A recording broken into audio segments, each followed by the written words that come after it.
श्री गणेशाय नमः। संक्षिप्त महाभारत अनुशासन पर्व।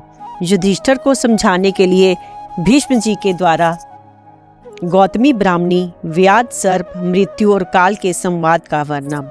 नारायणम नमस्कृत्यम नरम चैव नरोत्तमम देवी सरस्वती व्यासम ततो जयमुदीरयेत्। अंतर्यामी नारायण स्वरूप भगवान श्री कृष्ण, उनके नित्य सखा नर स्वरूप नर रतन अर्जुन, उनकी लीला प्रकट करने वाली भगवती सरस्वती, उसके वक्ता महर्षि वेद व्यास को नमस्कार करके आसुरी संपत्तियों पर विजय प्राप्ति पूर्वक अंतःकरण को शुद्ध करने वाले महाभारत ग्रंथ का पाठ करना चाहिए। युधिष्ठिर ने कहा, पितामह, आपने शांति प्राप्त करने के लिए अनेकों सूक्ष्म उपाय बताए, किंतु अभी मेरा हृदय शांत नहीं हुआ।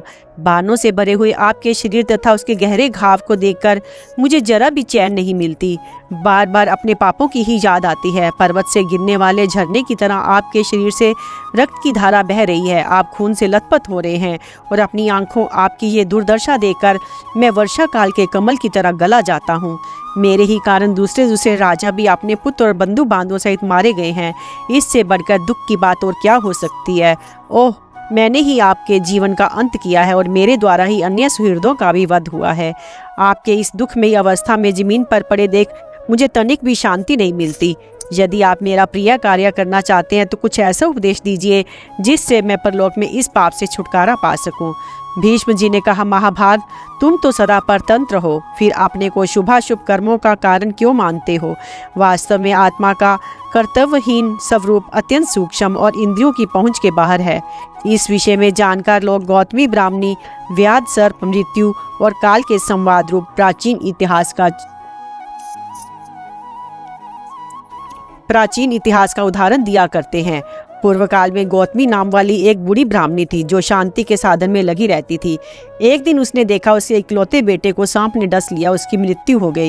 इतने ही में अर्जुन नाम के एक बहेलिये ने उस सांप को जाल में बांध लिया और अमरशवश उसे गौतमी के पास लाकर कहा, देवी, तुम्हारे पुत्र के प्राण लेने वाला नीच सर्प यही है। जल्दी बताओ, मैं किस तरह इसका वध करूं?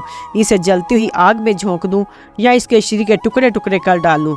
बालक की हत्या करने वाला ये पापी सर्प अब अधिक काल तक जीवित रहने के योग्य नहीं है।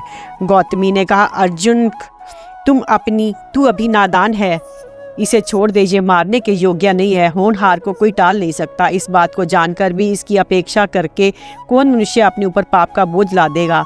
इसको मार डालने से मेरा पुत्र जीवित नहीं हो सकता और इसको जीवित छोड़ देने में भी कोई हानि नहीं होगी। फिर इस जीवित प्राणी की हत्या करके कौन अगाध नरक में पड़े।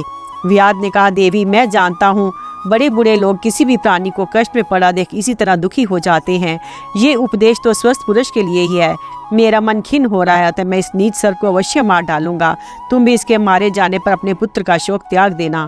गौतमी ने कहा, मुझ जैसे लोगों को पुत्र शोक की पीड़ा नहीं सताती। सज्जन पुरुष सदा धर्म में ही लगे रहते हैं। इस बालक की मृत्यु इसी तरह होने वाली थी, इसलिए मैं इस सर्प को मारने में असहमत हूँ। तू भी कोमलता का बर्ताव कर और इस सर्प के अपराध को क्षमा करके इसे छोड़ दे।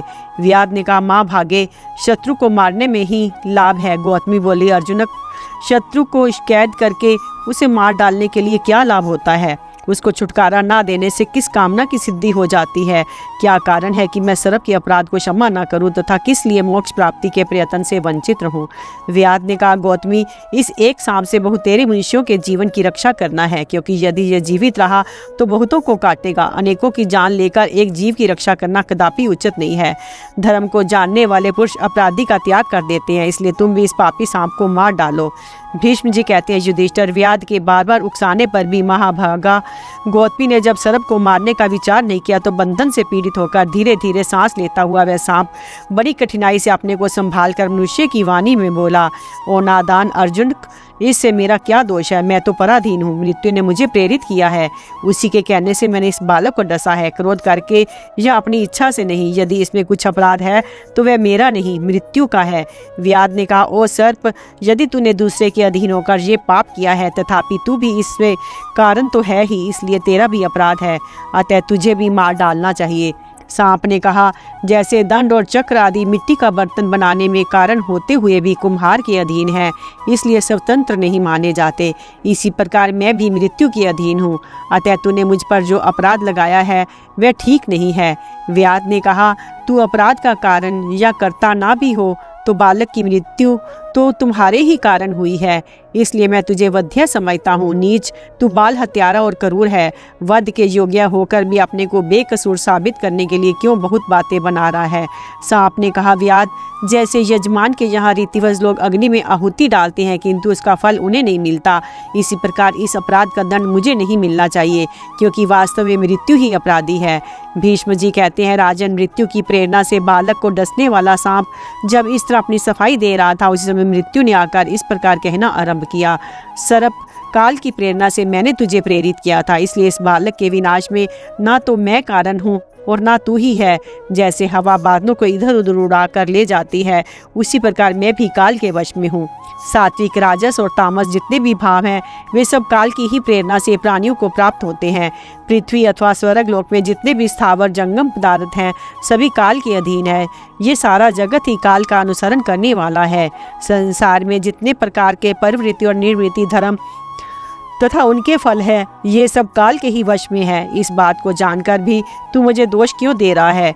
यदि ऐसी स्थिति में भी मुझ पर दोषारोपण हो सकता है तो भी तू निर्दोष नहीं है। सांप ने कहा, मृत्यु, मैं तो ना तुम्हें दोषी मानता हूँ ना निर्दोष।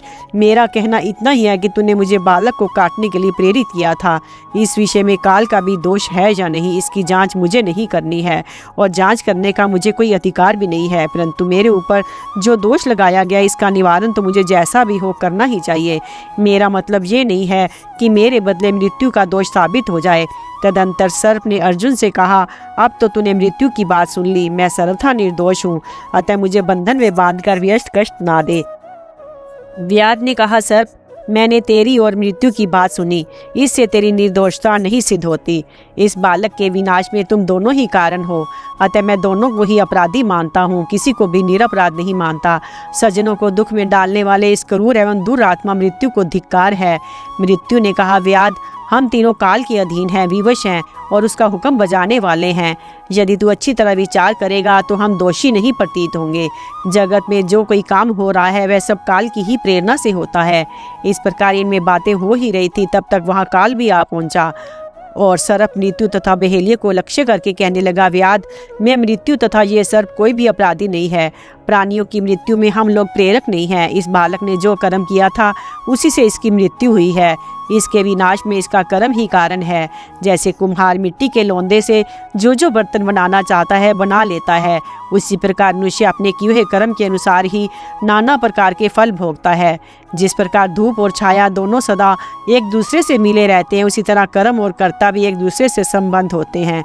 इस प्रकार विचार करने से मैं, तू, मृत्यु, सर्प अथवा वह बूढ़ी ब्राह्मणी कोई भी बालक की मृत्यु में कारण नहीं है। ये शिशु स्वयं ही अपनी मृत्यु में कारण है। काल के इस प्रकार कहने पर गौतमी ब्राह्मणी का ये निश्चय हो गया कि मनुष्य को अपने कर्म के अनुसार ही फल मिलता है। अतः उसने अर्जुन से कहा, व्याध, सचमुच इस बालक के मरण में काल, सर्प या मृत्यु कारण नहीं है, ये अपने ही कर्म से मरा है। तू सांप को छोड़ दे और काल तथा मृत्यु भी अपने अपने स्थान को चले जाएं। भीष्म जी कहते हैं, तदंतर काल, मृत्यु तथा सर्प जैसे आए थे वैसे ही चले गए और अर्जुन तथा गौतमी ब्राह्मण को अभी शोक दूर हो गया। युधिष्ठिर, इस उपाख्यान को सुनकर तुम शांति धारण करो, शोक में ना पड़ो। सब मनुष्य अपने अपने कर्मों के अनुसार मिलने वाले लोकों में ही जाते हैं। तुमने या दुर्योधन ने कुछ नहीं किया है, काल की ही ये सारी करतूत है। उसी ने ही समस्त राजाओं का संहार किया है। वैशंपायन जी कहते हैं, भीष्म जी की ये बात सुनकर महातेजस्वी धर्मज्ञ राजा युधिष्ठिर की चिंता दूर हो गई तथा वह पूर्ण धर्म विषयक प्रश्न करने लगे। अतिथि सत्कार के विषय में सुदर्शन का उपाख्यान। युधिष्ठिर ने पूछा, पितामह, क्या किसी गृहस्थ ने धर्म का आश्रय लेकर मृत्यु पर विजय पाई है? भीष्म जी ने कहा, एक गृहस्थ ने जिस पर धर्म का आश्रय लेकर मृत्यु पर विजय प्राप्त की है उसके विषय में एक प्राचीन इतिहास का उदाहरण दिया जाता है। प्रजापति मनु के एक पुत्र हुआ जिसका नाम था इक्ष्वाकु। राजा इक्ष्वाकु सूर्य के समान तेजस्वी थे। उन्होंने 100 पुत्रों को जन्म दिया। उनमें से 10वें पुत्र का नाम दशाशव था, जो महेशमती नगरी में राज्य करता था। वह बड़ा ही धर्मात्मा और सत्य पराक्रमी था। उसका पुत्र भी बड़ा धर्मात्मा था। वह इस भूमंडल पर राजा मदिराशव के नाम से प्रसिद्ध हुआ। मदिराशव से द्युतिमान का जन्म हुआ, जो महान तेजस्वी था। उसके विश्व विख्यात सुवीर नामक पुत्र हुआ। सुवीर से दुर्जय और दुर्जय से दुर्योधन का जन्म हुआ, जो अश्विनी कुमार के समान कांतिमान था। वह समस्त राज ऋषियों में श्रेष्ठ समझा जाता था। उसका पराक्रम इंद्र के समान था। वह संग्राम से कभी पीछे पैर नहीं हटाता था। उसके राज्य में इंद्र भली भांति वर्षा करते थे। उसका सारा राज्य और नगर नाना प्रकार के रत्न, पशु और धन धान्य से परिपूर्ण था। उसके राष्ट्र में कोई दीन, दुखी, रोगी या दुर्बल मनुष्य नहीं था। राजा दुर्योधन अत्यंत उदार, मृदुभाषी, किसी के दोष ना देखने वाला, जितेंद्रिय, धर्मात्मा, कोमल स्वभाव वाला और पराक्रमी था। वह कभी अपनी झूठी प्रशंसा नहीं करता था। समय समय पर यज्ञों का अनुष्ठान करता, सत्य बोलता, दान देता और किसी का भी अपमान नहीं करता था। वह वेद वेदांगों का पारंगत विद्वान था। एक बार देव नदी नर्मदा उस पुरुष सिंह पर आसक्त होकर उसकी पत्नी बन गई। दुर्योधन ने उसके गर्भ से एक कमल लोचना कन्या उत्पन्न की, जिसका नाम था सुदर्शना। वह नाम के अनुसार ही रूप में भी सुदर्शना थी। उसके पहले संसार में वैसी सुंदरी स्त्री नहीं उत्पन्न हुई थी। राजकुमारी सुदर्शना पर साक्षात अग्निदेव आसक्त हो गए। उन्होंने ब्राह्मण का रूप धारण करके राजा से उस कन्या को मांगा। राजा ने कन्या के शुल्क रूप में भगवान अग्नि से ये वरदान मांगा, अग्निदेव, आपको इस नगर की रक्षा के लिए सदा इसके समीप रहना होगा। अग्नि ने एवं मस्तु कहकर राजा की प्रार्थना स्वीकार कर ली। तब से आज तक महेशमती नगरी के समीप अग्निदेव की उपस्थिति रहती है। दक्षिण दिशा की विजय करते समय सहदेव ने भी उनका दर्शन किया था। तदंतर राजा दुर्योधन ने कन्या को वस्त्र आभूषणों से विभूषित कर उसे अग्निदेव को समर्पित कर दिया और अग्नि ने वैदिक विधि के अनुसार सुदर्शना को अपना पत्नी बना लिया। उसका रूप, स्वभाव, उत्तम कुल, शरीर की गठन और शोभा देखकर अग्निदेव बहुत प्रसन्न हुए और उन्होंने उसमें गर्भाधान करने का विचार किया। कुछ काल पश्चात उसके गर्भ से एक पुत्र हुआ, जिसका नाम सुदर्शन रखा गया। वह रूप में पूर्ण चंद्रमा के समान मनोहर था और उसे बचपन में ही सनातन पारब्रह्म का ज्ञान हो गया था। उन दिनों राजा नृग के पितामह ओघवान इस पृथ्वी पर राज्य करते थे। उनकी ओघवती नाम वाली एक कन्या थी, जो देव कन्या के समान सुंदरी थी। उन्होंने स्वयं आकर अपनी कन्या सुदर्शन को पत्नी रूप में प्रदान कर दी। सुदर्शन ओघवती के साथ कुरुक्षेत्र में रहकर गृहस्थ धर्म का पालन करने लगे। वे बड़े बुद्धिमान और तेजस्वी थे। उन्होंने ये प्रतिज्ञा कर ली थी कि मैं गृहस्थ रहकर भी मृत्यु को जीत लूंगा। एक दिन सुदर्शन ने अपनी पत्नी ओघवती से कहा, कल्याणी, तुम कभी किसी अतिथि को इच्छा के प्रतिकूल ना करना। जिस जिस वस्तु से अतिथि को संतोष हो वह सदा उसे देती रहना। अपना शरीर दान करने का भी अवसर आ जाए तो मन में कभी अन्यथा विचार ना करना, क्योंकि गृहस्थों के लिए अतिथि सेवा से बढ़कर दूसरा कोई धर्म नहीं है। यदि तुम्हें मेरा वचन मान्य हो तो तुम सदा इस बात को याद रखना। ये सुनकर ओघवती ने दोनों हाथ जोड़ मस्तक में लगाकर कहा, प्राणनाथ, आपकी आज्ञा से कोई भी ऐसा कार्य नहीं है जो मैं ना कर सकूं। तत्पश्चात एक दिन अग्निपुत्र सुदर्शन यज्ञ की समिधा लाने के लिए बाहर गए हुए थे। उसी समय उनके घर पर एक ब्राह्मण अतिथि के रूप में आया और ओघवती से कहने लगा, सुंदरी, यदि तुम गृहस्थोचित धर्म का आदर करती हो तो मेरा सत्कार करो। ब्राह्मण के ऐसा कहने पर उस यशस्वनी राजकन्या ने वेदोक्त विधि से उनका पूजन किया। आसन तथा पाद्य अर्घ्य आदि निवेदन करके पूछा, विप्रवर, आपको किस वस्तु की आवश्यकता है? आपकी सेवा में क्या भेंट करूं? ब्राह्मण ने कहा, कल्याणी, मुझे तुमसे ही काम है। यदि गृहस्थ धर्म को मान्य समझती हो तो अपना शरीर दान करके मेरा प्रिय कार्य करो। राजकन्या ने दूसरी कोई अभीष्ट वस्तु मांगने के लिए ब्राह्मण से बहुत अनुरोध किया, किंतु उसने उसके शरीर के सिवा और कोई वस्तु नहीं मांगी। तब उसे अपने स्वामी की आज्ञा का स्मरण हो आया। उसने लजाते हाँ कहकर उस ब्राह्मण का कथन स्वीकार कर लिया। तदंतर ब्राह्मण ने मुस्कुराकर ओघवती के साथ घर के भीतर प्रवेश किया। थोड़ी देर बाद अग्निपुत्र सुदर्शन समिधा लेकर लौटा और आश्रम के द्वार पर पहुंचकर अपनी पत्नी को पुकारने लगा। वह बारंबार पूछता, देवी, तुम कहाँ चली गई? किंतु वह राजकन्या अपने स्वामी को कोई उत्तर नहीं देती थी। अतिथि रूप में आए हुए ब्राह्मण ने दोनों हाथों से उसका स्पर्श किया था। इससे वे अपने को दूषित मान रही थी। अतः स्वामी से लज्जित होकर वह चुप रह गई, कुछ भी बोल न सकी। तब सुदर्शन फिर पुकार कर कहने लगा, मेरी साध्वी स्त्री कहाँ है? वह कहाँ चली गई? मेरी सेवा से बढ़कर कौन सा गुरुतर कार्य उस पर आ पड़ा? सदा सरल भाव से रहने और सत्य बोलने वाली मेरी पतिव्रता पत्नी आज पहले की तरह मुस्कुराती हुई आगे आकर मेरा स्वागत क्यों नहीं करती? ये सुनकर आश्रम के भीतर बैठे ब्राह्मण ने जवाब दिया, अग्नि कुमार, तुम्हें मालूम होना चाहिए कि मैं ब्राह्मण हूँ, तुम्हारे घर पर अतिथि के रूप में आया हूँ। तुम्हारी स्त्री ने अतिथि सत्कार के द्वारा मेरी इच्छा पूर्ण करने का वचन दिया है, तब मैंने इसे ही वर्ण किया है। इसी के अनुसार ये सुमुखी मेरी सेवा में उपस्थित हुई है। अतः अब तुम जो उचित हो प्रतीत हो वही करो। परंतु सुदर्शन मन, वाणी, नेत्र और क्रिया से भी ईर्ष्या और क्रोध का त्याग कर चुके थे। वे हंसते हंसते बोले, विप्रवर, आप अपनी इच्छा पूर्ण कीजिए, इससे मुझे बड़ी प्रसन्नता है, क्योंकि घर पर आए हुए अतिथि का पूजन करना गृहस्थ के लिए सबसे बड़ा धर्म है। जिस गृहस्थ के घर में आया हुआ अतिथि पूजित होकर जाता है, उसके लिए उससे बढ़कर दूसरा कोई धर्म नहीं बताया गया है। मेरे प्राण, मेरी स्त्री तथा मेरे पास जो कुछ धन दौलत है, वह सब अतिथि के लिए निछावर है। ऐसा मैंने व्रत ले रखा है। पृथ्वी, वायु, आकाश, जल, तेज, बुद्धि, आत्मा, मन, काल और दिशाएं, ये 10 देवता प्राणियों के शरीर में रहकर सदा ही उनके पाप पुण्य पर दृष्टि रखते हैं। सुदर्शन के इतना कहते ही चारों दिशाओं से आवाज आई, तुम्हारा कथन सत्य है, इसमें झूठ का लेश भी नहीं है। तत्पश्चात वह ब्राह्मण आश्रम से बाहर निकला और शिक्षा के अनुकूल स्वर से तीनों लोगों को प्रतिध्वनित करता हुआ धर्मात्मा सुदर्शन को संबोधित करके बोला, अग्नि कुमार, तुम्हारा कल्याण हो। मैं धर्म हूँ और तुम्हारे सत्य की परीक्षा लेने के लिए यहाँ आया था।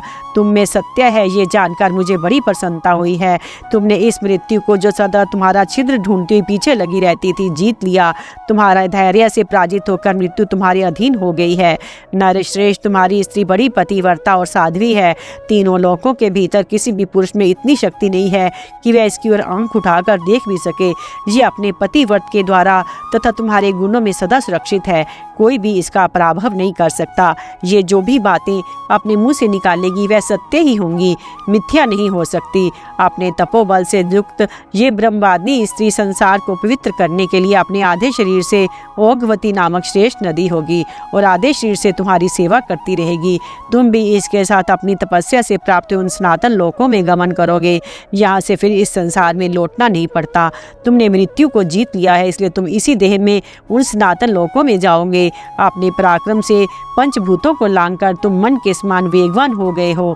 इस गृहस्थ धर्म के ही आचरण से तुमने काम और क्रोध पर विजय पा ली है तथा इस राजकुमारी ने भी तुम्हारी सेवा से आसक्ति, राग, आलस्य, मोह और द्रोह आदि दोषों को जीत लिया है। भीष्म जी कहते हैं, युधिष्ठिर, तदंतर देवराज इंद्र भी उत्तम रथ लेकर सुदर्शन से मिलने आए। इस प्रकार उसने अतिथि सत्कार से मृत्यु, आत्मा, लोक, पंचभूत, बुद्धि, काल, मन, आकाश, काम और क्रोध को भी जीत लिया। इसलिए तुम अपने मन में ये निश्चय समझो कि गृहस्थ पुरुष के लिए अतिथि से बढ़कर दूसरा कोई देवता नहीं है। यदि अतिथि पूजित होकर मन ही मन गृहस्थ के कल्याण का चिंतन करे तो उससे जो फल मिलता है उसकी 100 यज्ञों से भी तुलना नहीं हो सकती। ऐसा मनीषी विद्वानों का कथन है। जो गृहस्थ सुपात्र और सुशील अतिथि के आने पर उसका सत्कार नहीं करता, वे अतिथि उस गृहस्थ को अपना पाप दे उसका पुण्य लेकर चला जाता है। बेटा, तुम्हारे प्रश्न के अनुसार पूर्व काल में एक गृहस्थ ने जिस प्रकार मृत्यु पर विजय पाई थी, वह उत्तम उपाख्यान मैंने तुमसे कहा। जो विद्वान प्रतिदिन सुदर्शन के इस चरित्र को कहकर सुनता है, वह पुण्य लोकों को प्राप्त होता है। ये असाधारण मनुष्य पुरुषों के चरित्र हैं। साधारण मनुष्यों को इनका अनुकरण नहीं करना चाहिए। विश्वामित्र के जन्म की कथा और उनके पुत्रों के नाम। युधिष्ठिर ने पूछा, पितामह, यदि तीनों वर्ण के मनुष्यों के लिए ब्राह्मण तब प्राप्त करना कठिन है, तो महात्मा विश्वामित्र क्षत्रिय होकर भी ब्राह्मण कैसे हो गए? मैं इस बात को यथार्थ रूप से सुनना चाहता हूँ, आप बताने की कृपा करें। भीष्म जी ने कहा, युधिष्ठिर, पूर्व काल में विश्वामित्र जी क्षत्रिय होकर भी जिस प्रकार ब्राह्मण तथा ब्रह्म ऋषि हुए, उस प्रसंग को तुम यथार्थ रूप से सुनो। भरत वंश में एक अजमेर नाम के राजा हुए थे। उनके पुत्र महाराज जुहू थे, जिन्होंने गंगा जी को अपनी पुत्री बनाया था। जुहू का पुत्र सिंधुदीप और सिंधुदीप का पुत्र बलाकाशव था। उससे वल्लभ का जन्म हुआ, जो साक्षात द्वितीय धर्म के समान था। उसके इंद्र के समान कांतिमान एक पुत्र हुआ, जिसका नाम कुशिक था।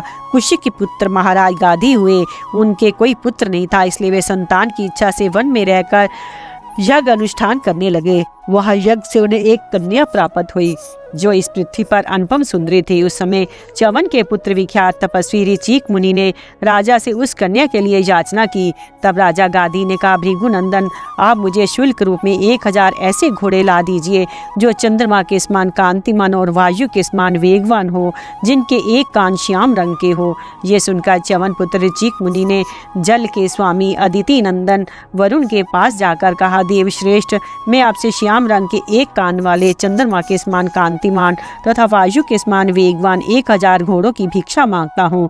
वरुण ने कहा, बहुत अच्छा, आपकी जहाँ इच्छा होगी वहीं इस तरह के घोड़े प्रकट हो जाएंगे। तत्पश्चात ऋचिक ने एक स्थान पर आकर घोड़ों के लिए चिंतन किया। उनके चिंतन करते ही चंद्रमा के समान कांतिमान 1000 तेजस्वी घोड़े गंगा के जल से प्रकट हो गए। गंगा का वह उत्तम तट कन्नौज के पास ही है। वह स्थान आज भी लोगों में अश्व तीर्थ के नाम से प्रसिद्ध है। तदंतर ऋचिक ने प्रसन्न होकर वे घोड़े राजा गाधी को कन्या के शुल्क रूप में अर्पण कर दिए। ये देखकर राजा को बड़ा आश्चर्य हुआ और उन्होंने शाप के भय से अपनी कन्या को वस्त्र और आभूषणों से अलंकृत करके उसका ऋचिक मुनि के साथ विवाह कर दिया। ब्रह्म ऋषि ने उस कन्या का विधिवत पति ग्रहण किया तथा वह कन्या भी उन्हें पति रूप में पाकर बहुत प्रसन्न हुई। सत्यवती के बर्ताव से ऋचिक मुनि को बड़ा संतोष हुआ। उन्होंने उसे वरदान देने की इच्छा प्रकट की। राजकन्या ने वह सारा समाचार अपनी माता से कहा। यह सुनकर उसकी माता बोली, बेटी, तुम्हारे पति को मुझ पर भी कृपा करनी चाहिए। उनसे को वो मुझे भी पुत्र प्रदान करें, क्योंकि उनकी तपस्या बहुत बड़ी है, वे सब कुछ करने में समर्थ हैं। माता की आज्ञा पाकर सत्यवती तुरंत पति के पास गई। उसकी कही हुई बात उसने निवेदन कर दी। उसकी माता का अभिप्राय जानकर ऋचिक ने सत्यवती से कहा, प्रिय, मेरी कृपा से तुम्हारी माता को भी शीघ्र ही एक गुणवान पुत्र की प्राप्ति होगी। तुम्हारा प्रेम पूर्ण अनुरोध सफल नहीं जाएगा। तुम्हारे गर्भ से भी एक गुणवान पुत्र उत्पन्न होगा, जिससे हमारी वंश परंपरा चलेगी। तुम्हारा माता ऋतु स्नान के पश्चात पीपल के वृक्ष का आलिंगन करे और तुम गूलर के वृक्ष का, इससे तुम दोनों को पुत्र की प्राप्ति होगी। तुम लोगों के लिए मैंने ये 2 मंत्र चरु तैयार किए, उनमें से एक तो तुम खा लेना, दूसरा अपनी माँ को खिला देना। ऐसा करने से तुम दोनों के पुत्र होंगे। ये सुनकर सत्यवती को बड़ा हर्ष हुआ। उसने ऋचिक मुनि की हुई सारी बातें अपनी माता को सुना दी। उन दोनों चरुओं की भी चर्चा की। तब उसकी माता ने कहा, बेटी, तुम्हारे स्वामी ने मंत्र से अभिमंत्रित करके जो चरु तुम्हारे लिए दिया है वह तो मुझे दे दो और मेरा तुम ले लो। इसी प्रकार हम लोग वृक्षों में भी अदल बदल कर लें। मैं तुम्हारी माँ हूँ, यदि मेरी बात मानने के लिए योग्य समझो तो ऐसा ही करो। इस प्रकार बातचीत करके उन दोनों माँ बेटी ने ऐसा ही किया और उन दोनों के गर्भ रह गया। महर्षि ऋचिक ने जब गर्भवती सत्य की ओर दृष्टिपात किया तो उनके मन में बड़ा खेद हुआ और उससे कहने लगा, शुभे, जान पड़ता है तुम लोगों ने चरु और वृक्षों को बदलकर उनका उपयोग किया है। मैंने तुम्हारे चरु में संपूर्ण ब्रह्म तेज का सन्निवेश किया था और तुम्हारी माता के चरु में समस्त क्षत्रियोचित शक्ति की स्थापना की थी। मैंने ये सोचा था कि तुम्हारे गर्भ से त्रिभुवन में विख्यात गुणों वाला ब्राह्मण पुत्र उत्पन्न होगा और तुम्हारी माँ एक विशिष्ट क्षत्रिय को जन्म देगी, किंतु तुम लोगों की अदला बदली के कारण तुम्हारी माता के गर्भ से तो उत्तम ब्राह्मण उत्पन्न होगा और तुम कठोर कर्म करने वाले क्षत्रिय को जन्म देगी। माता के स्नेह में पड़कर तुमने ये अच्छा काम नहीं किया। पति की बात सुनकर सत्यवती शोक से संतप्त होकर पृथ्वी पर गिर पड़ी। थोड़ी देर में जब उसे चेत हुआ तो वह स्वामी के चरणों में सिर रखकर बोली, ब्रह्म ऋषि, मैं आपकी पत्नी हूँ और आपको प्रसन्न करना चाहती हूँ। मुझ पर कृपा कीजिए। मेरा पुत्र क्षत्रिय ना हो। मेरे पुत्र का पुत्र भले ही कठोर कर्म करने वाला हो जाए, परंतु मेरा पुत्र ऐसा ना हो। मुझे यही वर दीजिए। तब उन महातपस्वी ने अपनी भार्या से कहा, अच्छा ऐसा ही हो। तदंतर सत्यवती ने जमदग्नि नंदन उत्तम पुत्र उत्पन्न किया और राजा गाधी की यशस्वी पत्नी ने ऋचिक मुनि की कृपा से ब्रह्मवादी विश्वामित्र को जन्म दिया। इसी से महातपस्वी विश्वामित्र ब्राह्मण तप को प्राप्त हुए और क्षत्रिय होकर भी उनमें ब्राह्मण वंश की परंपरा चलाई। उनके पुत्र बड़े तपस्वी ब्रह्मवेता, ब्राह्मण वंश को बढ़ाने वाले और गोत्र के प्रवर्तक थे। मधुछंदा, देवरात, अक्षीण, शकुंत, वभ्रु, कालपत, याज्ञवल्क, स्थून, लूक, यमदूत, संधवायन, वल्लभ जंगम, गालव, वज्र, सालंकायन, लीलाढ़, नारद, कुर्चामुख, वादुली, मुसल, वक्षोग्रीव, अंगघ्रिक, शीलायूप, शीत, शुचि, चक्रक, मारुतन्वय, वातधन, अश्वलायन, श्यामायन, गारग्य, जाबाली, सुश्रुत, कृषि, संश्रुतय, पर, पौरव, तंतु, कपिल, ताड़कायन, उपहान, उपगहन, आसुरायन, मर्दमृषि, हिरण्याकश, जंगारी, वाभ्रवायानी, भूति, विभूति, सूत, सुरकृत, अराली, नाचिक, चांप्य, उज्जैन, नवतंतु, वकनख, सेन, यति, अम्भोरु, चारुमतस्य, श्रीषि, गर्दभी, उर्ज्योनि, उदापेक्षी और नारदी, ये सब ऋषि विश्वामित्र के पुत्र थे तथा विश्वामित्र जी यद्यपि क्षत्रिय थे तथापि ऋचिक मुनि ने उनमें ब्रह्म तेज का आधान किया था। युधिष्ठिर, इस प्रकार मैंने तुमसे सोम, सूर्य और अग्नि के समान तेजस्वी विश्वामित्र जी के जन्म की कथा यथार्थ रूप से बतलाई है। स्वामी भक्त एवं दयालु पुरुष की श्रेष्ठता बतलाते हुए इंद्र और तोते के संवाद का उल्लेख। युधिष्ठिर ने कहा, पितामह, अब मैं दयालु और भक्त पुरुषों के गुणों का वर्णन सुनना चाहता हूँ, कृपा करके बताइए। भीष्म जी ने कहा, युधिष्ठिर, इस विषय में भी तोते के साथ इंद्र का जो संवाद हुआ था वह प्राचीन इतिहास बता रहा हूँ, सुनो। काशीराज के राज्य की बात है। एक व्याध ऋषि में बुझाया हुआ बाण लेकर गांव से निकला और इधर उधर मृगों को ढूंढने लगा। एक घने जंगल में जाने पर उसे थोड़ी ही दूर पर कुछ मृग दिखाई पड़े। उसने उन मृगों को लक्ष्य करके बाण चलाया, किंतु निशाना चूक जाने से वह बाण एक महान वृक्ष में धंस गया और उसका तीक्ष्ण विष सारे वृक्ष में फैल गया। इससे उसके फल और पत्ते झड़ गए और वह वृक्ष धीरे धीरे सूखने लगा। उसके खोखले में बहुत दिनों में से एक तोता निवास करता था। उसका उस वृक्ष के साथ बड़ा प्रेम था, इसलिए वह उसके सूखने पर भी उसे छोड़ करके ही जाना नहीं चाहता था। उसने बाहर निकलना बंद कर दिया और चारा चुगना भी छोड़ दिया, अतः अब उससे बोला तक नहीं जाता था। इस प्रकार वह धर्मात्मा शुक कृतज्ञता अवश्य उस वृक्ष के साथ अपने शरीर को भी सुखाने लगा। उसकी उदारता, धैर्य, अलौकिक चेष्टा और दुख सुख में समान वृत्ति देखकर इंद्र को बड़ा आश्चर्य हुआ। फिर उन्होंने ये सोचकर मन को समझाया कि इसमें आश्चर्य की कोई बात नहीं है, क्योंकि सब जगह सब प्राणियों में सब तरह की बातें देखने में आती हैं। तदंतर इंद्र पृथ्वी पर उतरे और ब्राह्मण का रूप धारण करके उस पक्षी से बोले, पक्षियों में श्रेष्ठ शुक, मैं एक बात पूछता हूँ, तुम इस वृक्ष को छोड़ क्यों नहीं देते? इंद्र के इस प्रकार पूछने पर तोते ने मस्तक झुकाकर प्रणाम किया और कहा, देवराज, आपको स्वागत है। मैंने अपने तपोबल से आपको पहचान लिया है। उसकी बात सुनकर इंद्र ने मन ही मन कहा, वाह, क्या अद्भुत विज्ञान है। फिर उन्होंने वृक्ष के प्रति उसके प्रेम का कारण पूछते हुए कहा, शुक, इस वृक्ष पर ना पत्ते हैं ना फल, अब ना इसके ऊपर कोई पक्षी ही रहता है। जब इतना बड़ा जंगल पड़ा हुआ है तो तुम इस सूखे वृक्ष पर किसके लिए रहते हो? यहाँ और भी बहुत से वृक्ष हैं जिनके खोखले पत्तों से ढके हुए हैं, जो देखने में सुंदर हरे भरे हैं तथा जिनके ऊपर खाने के लिए काफ़ी फल फूल मौजूद हैं। उस वृक्ष की आयु समाप्त हो गई है, अब इसमें फलने फूलने की शक्ति नहीं रही तथा ये निसार और शीरीहीन हो चला है। अतः अपनी बुद्धि से सोच विचार कर इस ठूठे पेड़ को तुम त्याग दो। भीष्म जी कहते हैं, धर्मात्मा शुक ने इंद्र की बात सुनकर लंबी सांस छोड़ते हुए दीन वाणी में कहा, देवराज, मैंने इसी वृक्ष पर जन्म लिया, यही रहकर अच्छे अच्छे गुण सीखे हैं। इसने अपने बालक के समान मेरी रक्षा की और शत्रुओं के आक्रमण से बचाया है, इसलिए इस वृक्ष पर मेरी बड़ी भक्ति है। मैं इसे छोड़कर और कहीं जाना नहीं चाहता, दया रूप धर्म का पालन कर रहा हूँ। ऐसी दशा में आप कृपा करके ये व्यर्थ सलाह क्यों दे रहे हैं? साधु पुरुष के लिए दूसरों पर दया करना ही सबसे महान धर्म बताया गया है। सहस्राक्ष, जब देवताओं को धर्म के विषय में संदेह होता है तो उसका समाधान कर आपसे ही पूछते हैं, इसलिए आपको देवताओं का राजा बनाया गया है। अतः आप मुझे इस वृक्ष को त्यागने के लिए ना कहिए, क्योंकि जब ये हर तरह से समर्थ था उस समय तो मैंने इसी के सहारे जीवन धारण किया।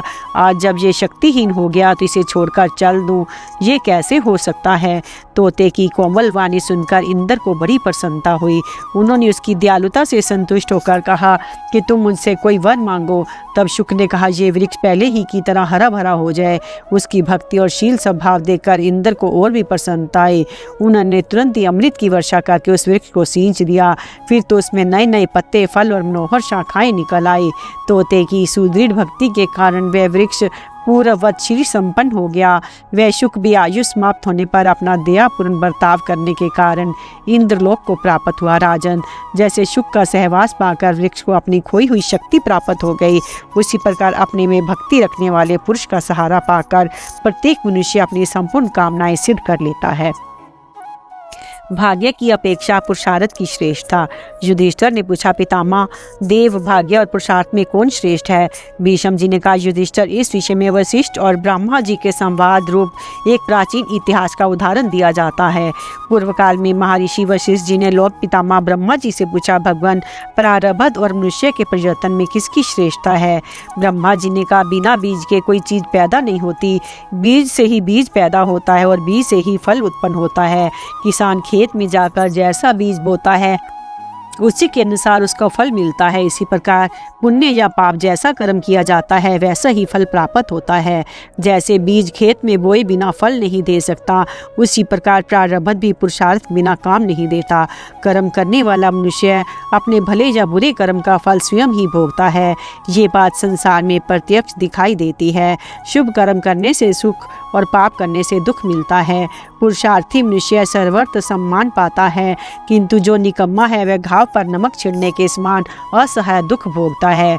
मनुष्य तपस्या से रूप, सौभाग्य और नाना प्रकार के रत्न प्राप्त कर लेता है। इस प्रकार कर्म से सब कुछ मिल सकता है, परंतु भाग्य के भरोसे बैठे रहने वाले निकम्मे को उससे कुछ नहीं मिलता। इस जगत में पुरुषार्थ करने से स्वर्ग, भोग, प्रतिष्ठा और विद्यता इन सब की उपलब्धि होती है। तक्षक, नाग, यक्ष, चंद्रमा, सूर्य और वायु आदि देवता पुरुषार्थ करके ही मनुष्य लोक से देवलोक को गए हैं। जो लोग उद्योग नहीं करते उन्हें धन, मित्र, ऐश्वर्य अथवा दुर्लभ लक्ष्मी की भी प्राप्ति नहीं हो सकती। कंजूस, नपुंसक, उद्योगहीन, काम से जी चुराने वाला तथा शौर्य एवं तपस्या से हीन पुरुष को धन नहीं मिलता। जो पुरुषार्थ न करके केवल देव के भरोसे बैठा रहता है वह नपुंसक को पति बनाने वाली स्त्री की तरह व्यर्थ ही दुख उठाता है। पुरुषार्थ करने पर मनुष्य को देव के अनुसार फल मिल जाता है, किंतु चुपचाप बैठे रहने पर देव किसी को कोई फल नहीं दे सकता। देवता भी अपने प्राज्य की आशंका से प्रायः मनुष्य के परमार्थिक कार्य में भयंकर विघ्न डाला करते हैं, किंतु पुण्य आत्मा पुरुष को ये क्या बिगाड़ सकते हैं। पूर्व काल में राजा याति देववश स्वर्ग से भ्रष्ट हो गए तो भी उनको नातियों ने अपने पुण्य क्रम से पुनः उन्हें स्वर्ग से पहुंचा दिया। इसी तरह इलाके पुत्र राज ऋषि पुरवा भी ब्राह्मणों के प्रयत्न से स्वर्ग को प्राप्त हुए। जैसे आग की एक चिंगारी भी हवा के सहारे से प्रज्वलित होकर महान रूप धारण करती है, उसी प्रकार देव भी पुरुषार्थ की सहायता से बड़ा हो जाता है। जिस प्रकार तेल समाप्त हो जाने पर दीपक बुझ जाता है, उसी प्रकार कर्म के नाश होने पर देव भी नष्ट हो जाता है। निकम्मा मनुष्य बहुत बड़े धन का भंडार, तरह तरह के भोग और स्त्रियों को पाकर भी उनका उपभोग नहीं कर सकता। जो दान करने के कारण निर्धन हो गया है, ऐसे सत्पुरुष के पास उसके सत्कर्म के कारण देवता भी पहुँचते हैं। अतः उसका घर मनुष्य लोक की अपेक्षा श्रेष्ठ देवलोक सा बन जाता है। किंतु यहाँ दान नहीं होता, वह घर यदि अनंत समृद्धि से भरे हों तो भी देवताओं की दृष्टि में शमशान के तुल्य है। जगत में उद्योगहीन मनुष्य फूलता फलता नहीं दिखाई देता। देव में इतनी ताकत नहीं है कि वह कुमार्ग में पड़े हुए पुरुष को सन्मार्ग पर पहुंचा दे। जैसे शिष्य गुरु को आगे करके चलता है, उसी तरह देव पुरुषार्थ का ही अनुसरण करता है। संचित किया हुआ पुरुषार्थ ही देव को जहाँ चाहता है ले जाता है। वशिष्ठ जी, मैंने सदा पुरुषार्थ के फल को देखकर ही ये सारी बातें बताई हैं। कर्मों के फल का वर्णन तथा श्रेष्ठ ब्राह्मणों की प्रशंसा। युधिष्ठिर ने पूछा, पितामह, अब संपूर्ण शुभ कर्मों के फल का वर्णन कीजिए। भीष्म जी ने कहा, भारत, तुम जो कुछ पूछ रहे हो ये ऋषियों के लिए भी रहस्य का विषय है, किंतु तुम्हें बतला रहा हूँ, सुनो। मरने के बाद जिस पुरुष को जैसी गति मिलती है उसका भी वर्णन करता हूँ। मनुष्य जिस अवस्था में जो शुभ या अशुभ कर्म करता है, दूसरा जन्म धारण करने पर उसी अवस्था में उस कर्म का फल भोगता है। पांचों इंद्रियों से किए जाने वाले कर्म का कभी नाश नहीं होता। इसलिए मनुष्य को उचित है कि यदि कोई अतिथि घर पर आ जाए तो उसको प्रसन्न दृष्टि से देखे, उसकी सेवा में मन लगावे, मीठी बोली बोलकर उसे संतुष्ट करे। जब वह जाने लगे तो उसके पीछे पीछे कुछ दूर तक जाए और जब तक वह रहे उसके स्वागत सत्कार में लगा रहे। ये 5 काम करना ग्रस्त के लिए पंच दक्षिण यज्ञ कहलाता है। जो थके मांदे अपरिचित पथिक को प्रसन्नता पूर्वक अन्न दान करता है उसे महान पुण्य फल की प्राप्ति होती है। जो अतिथि की पूजा के लिए आसन, पैर धोने का जल, दीपक, अन्न और ठहरने का स्थान देता है उसका भी अतिथि सत्कार पंच दक्षिण यज्ञ कहलाता है। जो लोग कोई व्रत धारण करके चबूतरे पर सोते हैं उन्हें दूसरे जन्म में उत्तम घर और शैया आदि की प्राप्ति होती है। नियम पूर्वक चीर और वल्कल धारण करने वालों को वस्त्र तथा आभूषण प्राप्त होते हैं। योग और तपस्या में प्रवृत्त होने वाले को उत्तम उत्तम वाहनों की प्राप्ति होती है। अग्नि की उपासना करने वाले राजा की शक्ति बढ़ती है। जो अपना सिर नीचे करके लटकता है, पानी में खड़ा रहता है तथा सदा अकेले शयन करता है, उसे मनोवांछित गति प्राप्त होती है। जो रणभूमि में जाकर वीर शैया को प्राप्त हो स्वर्गगामी होता है, उसे अक्षय लोकों की प्राप्ति होती है। दान से धन मिलता है। मौन व्रत का अवलंबन करने से दूसरों के द्वारा आज्ञा पालन कराने की शक्ति, वाक सिद्धि प्राप्त होती है। तपस्या से भोग सामग्री मिलती है और ब्रह्मचर्य के पालन से आयु बढ़ती है। अहिंसा धर्म के आचरण से रूप, ऐश्वर्य और आरोग्य प्राप्त होते हैं। फल मूल खाने वाले को राज्य और पत्ते चबाकर रहने वालों को स्वर्ग की प्राप्ति होती है। उपवास करने वाले मनुष्य को सर्वत्र सुख मिलता है। शाकाहारी को गोधन और तृण भक्षण करने वाले को स्वर्ग की उपलब्धि होती है। जो ब्राह्मण सदा जल पीकर रहता, अग्निहोत्र करता और मंत्र साधन में संलग्न रहता है, उसे राज्य मिलता है। निराहार व्रत करने वाला स्वर्ग लोक में जाता है। जो पुरुष 12 वर्षों तक के लिए व्रत की दीक्षा लेकर अन्न का त्याग करता है, तीर्थों में स्नान करता रहता है, उसे रणभूमि में प्राण त्यागने वाले वीर से भी बढ़कर उत्तम लोक की प्राप्ति होती है। जो संपूर्ण वेदों का अध्ययन करता है, वह तत्काल दुख से छूट जाता है तथा जो मानसिक धर्म का आचरण करता है, उसे स्वर्ग लोक की प्राप्ति होती है। जैसे बछड़ा हजारों गौओं के बीच में भी अपनी माता को ढूंढ लेता है, इसी तरह पहले का किया हुआ कर्मकर्ता को पहचान कर उसका अनुसरण करता है। जिस प्रकार फूल और फल किसी की प्रेरणा न होने पर भी अपने समय पर फूलने फलने लगता है, वैसे ही पूर्व जन्म का किया हुआ कर्म भी समय पर फल देता ही है। मनुष्य के जराग्रस्त जीर्ण होने पर उसके केश, दांत, आँख और कान भी जीर्ण हो जाते हैं, केवल तृष्णा नहीं जीर्ण होती। मनुष्य जिस कार्य से पिता को प्रसन्न करता है, उससे प्रजापति भी प्रसन्न हो जाते हैं। जिस कर्म से माता को संतुष्ट करता है, उससे पृथ्वी की भी पूजा हो जाती है तथा जिससे वह उपाध्याय को तृप्त करता है, उसके द्वारा ब्रह्मा की पूजा संपन्न हो जाती है। जिसने इन तीनों का आदर किया, उसके द्वारा मानो संपूर्ण धर्मों का आदर हो गया। जिसने इनका अनादर किया, उसकी संपूर्ण जागादिक क्रियाएं निष्फल हो जाती हैं। इस प्रकार शुभाशुभ फल प्राप्ति के संबंध में मुनिवर व्यास जी ने जो कुछ बतलाया था, वह सब मैंने तुम्हें सुना दिया। अब और क्या सुनना चाहते हो? युधिष्ठिर ने पूछा, पितामह, जगत में पूजनीय कौन है? आप किनको नमस्कार करते हैं? किन की सप्रिया रखते हैं? बड़े से बड़ी आपत्ति में आने पड़ने पर आप किनको स्मरण करते हैं? तथा इस लोक और परलोक में हितकारक कार्य क्या है? ये सारी बातें मुझे बताने की कृपा कीजिए। भीष्म जी ने कहा, युधिष्ठिर, जिनके कुल में बच्चे से लेकर बूढ़े तक परंपरागत धार्मिक कार्य का भार संभालते हैं और उसके लिए मन में कभी दुख नहीं मानते, ऐसे ही लोगों को मैं सप्रिया करता हूँ। जो वे नीत भाव से विद्या अध्ययन करते, इंद्रियों का संयम रखते और मीठी मीठी बातें करते हैं, जो शास्त्र के विद्वान, सदाचारी, अक्षर तत्व के ज्ञाता और सत्पुरुष हैं, उनके मुँह से मेघ के समान गंभीर और कल्याण में मनोहर वाणी सुनाई देती है। यदि राजा उन महात्माओं की बातें सुने तो इसे इहलोक और परलोक में भी सुख पहुँचाने वाली होती हैं। जो प्रतिदिन उनके वचनों का श्रवण करते हैं, वे विज्ञान गुण से संपन्न होते हैं। ऐसे साधु पुरुषों तथा उनके श्रोताओं को मुझे सदा चाह बनी रहती है। जो लोग पवित्र भाव से ब्राह्मणों को तृप्ति के लिए उन्हें अच्छे ढंग से बनाए हुए शुद्ध और स्वादिष्ट अन्न परोसते हैं, वे भी मेरे बड़े प्रिय हैं। बेटा, कुलीन, धर्मात्मा, तपस्वी और विद्वान ब्राह्मण होने की तो बात कौन कहे। यदि मैं साधारण ब्राह्मण भी होता तो अपने को धन्य समझता। इस संसार में तुमसे बढ़कर मेरा प्रिय कोई नहीं है, किंतु ब्राह्मण मुझे तुमसे भी अधिक प्रिय हैं। और तो क्या, अपने पिता, पितामह और सुहृदों को मैंने कभी ब्राह्मणों से अधिक प्रिय नहीं समझा। मेरे द्वारा ब्राह्मणों का कभी किंचित भी अपकार नहीं होता। मैंने वन, वाणी और कर्म से ब्राह्मणों को जो थोड़ा बहुत उपकार किया है, उसी के प्रभाव से आज वानशैया पर पड़े रहने पर भी मुझे पीड़ा नहीं होती। लोग मुझे ब्राह्मणों का भक्त कहते हैं, इससे मुझे बड़ा संतोष होता है। ब्राह्मणों की सेवा ही सबसे बढ़कर पवित्र कार्य है। ब्राह्मण की सेवा में रहने वाले पुरुष को जिन निर्मल और पवित्र लोकों की प्राप्ति होती है, उन्हें मैं यही से देख रहा हूँ। अब शीघ्र ही मुझे भी अंतकाल तक के लिए उन्हीं लोकों में जाना है। युधिष्ठिर, जैसे इष्टों के लिए पति की सेवा ही संसार में सबसे बड़ा धर्म है, पति ही उनका देवता तथा वही परम गति माना गया है, उसी प्रकार क्षत्रिय के लिए तो ब्राह्मण की सेवा ही परम धर्म तथा ब्राह्मण ही देवता और परम गति है।